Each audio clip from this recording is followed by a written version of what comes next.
A reforma tributária é o assunto mais comentado de 2026, sendo que, em 2027, ela entra totalmente em vigor. E a pergunta que eu mais escuto e que todo empresário faz é: minha empresa vai pagar mais ou menos impostos com a reforma tributária? E assim, a resposta para essa pergunta não é igual para todo mundo. Isso porque ela depende de alguns fatores.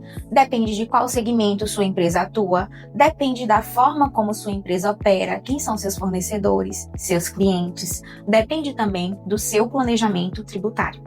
Se você quer entender de fato o que é que muda para o seu negócio e o seu segmento, fica comigo até o final desse vídeo. Eu sou Neila Almeida, sou contadora e sócia da Almeida Oliveira Contabilidade. A reforma tributária, ela representa uma das principais e maiores mudanças que vai ocorrer no sistema brasileiro.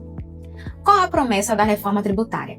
A promessa da reforma é simplificar a forma como as empresas recolhem impostos no nosso país e também acabar com aquele chamado imposto sobre imposto.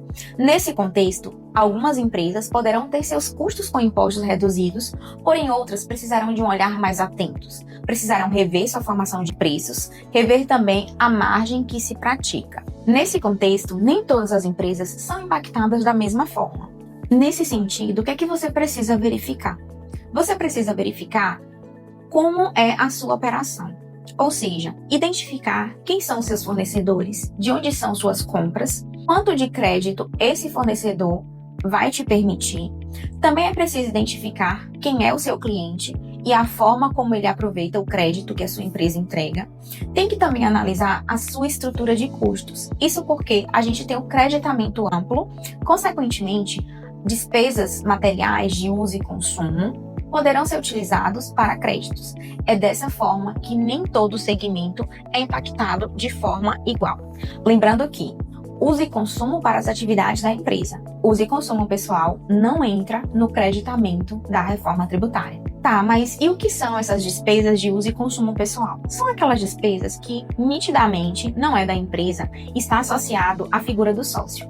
Por exemplo, despesas médicas do sócio, despesas estéticas, aquisição de veículos, que não é para a empresa, consequentemente é de uso pessoal do sócio. Tá, mas quais são os principais segmentos que serão mais ou menos impactados? Nesse contexto de creditamento, o que é que a gente observa? Que empresas de serviços, a exemplo de clínicas médicas, agências de marketing, empresas de tecnologia, essas empresas acabam tendo poucos insumos, poucas aquisições que geram direito a crédito. Isso porque empresas de serviço têm como principal despesa a mão de obra, sendo que a despesa com folha de pagamento não vai dar direito a crédito. Consequentemente, essas empresas tendem a ter menos créditos e, ao final, acabam pagando um percentual de imposto maior.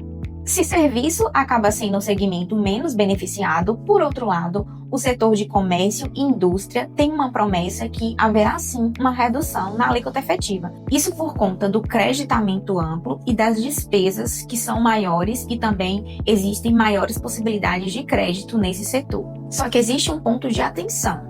Nem todo o comércio e nem toda a indústria pagará menos imposto. Vai da realidade de cada uma e precisa de um olhar atento e uma análise de forma individualizada. A gente já falou de comércio e de serviço, agora vem uma pergunta importante. E o Simples Nacional? O que muda nessa história com a reforma tributária? Muita gente está pensando que o Simples Nacional vai passar ileso, porém, a reforma tributária traz mudanças importantes para o Simples Nacional. Isso porque essas empresas precisarão decidir como elas vão recolher os novos impostos da reforma tributária, IBS e CBS. Empresas do Simples Nacional vão precisar optar se vão recolher esses impostos dentro do Simples Nacional, dentro da Guia DAS, ou por fora. Essa é uma decisão importante e que vai variar do seu segmento. Isso porque vai depender muito quem é o seu cliente final, quem são os seus fornecedores. Toda essa análise vale a pena e precisa ser feito na hora dessa decisão. Diante dessas mudanças, existem algumas análises que precisam ser feitas. Consequentemente, o que é que eu indicaria? Primeiro ponto é fazer uma análise tributária e entender qual é o real impacto da reforma tributária na sua empresa. Também é preciso entender e fazer simulações de cenários. Se você é optante do Simples Nacional, entender o impacto da reforma, você recolhendo o IBS e CBS dentro do Simples ou por fora do Simples Nacional. Também é preciso analisar cenários no sentido de entender fornecedores que permitem direito a crédito, se o teu cliente precisa do crédito da sua empresa. Consequentemente, quando a gente fala de passar crédito para o outro, a gente também toca em um ponto importante. É necessário ainda revisar a sua formação de preço, visto que a reforma tributária, a forma de precificação, é colocar os impostos por fora do preço. Logo, é preciso ter clareza de como se precifica. Diante de todas essas mudanças, não existe uma resposta fechada para a pergunta: minha empresa vai pagar mais ou menos impostos?